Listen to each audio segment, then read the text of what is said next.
Hi Sir R. Gusto ko lang i-share tong kwento ko. Hindi ko alam kung anong klaseng entity yung naranasan ko. Pero hanggang ngayon, dala-dala ko pa rin yung takot.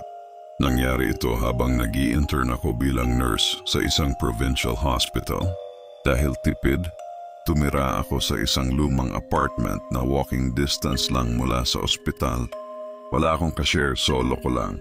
Medyo sira-sira na, nangingitim ang gripo. Malakas ang kalampag ng sahig at kahit gaano ko linisin, may amoy pa rin na parang lumat-kulob.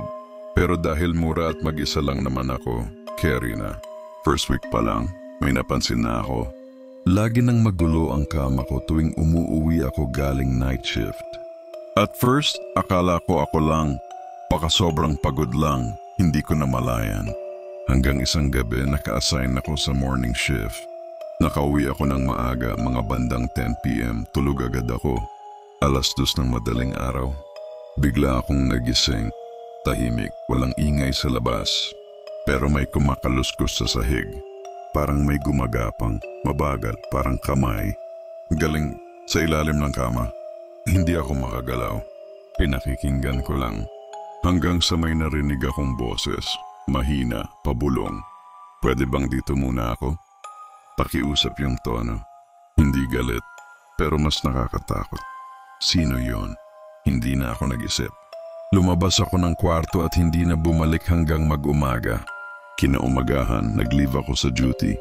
Naghakot na ako ng gamit para lumipat ng tinutuluyan. Pero bago ako umalis, naisip ko, silipin ko na nga kung anong meron sa ilalim ng kama. Lumuhod ako, dahan-dahan sumilip. Walang tao.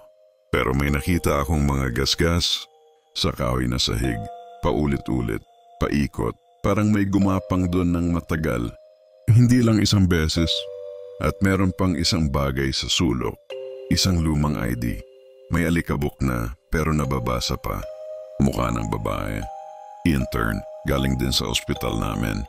Sa likod, may petsa ng kamatayan.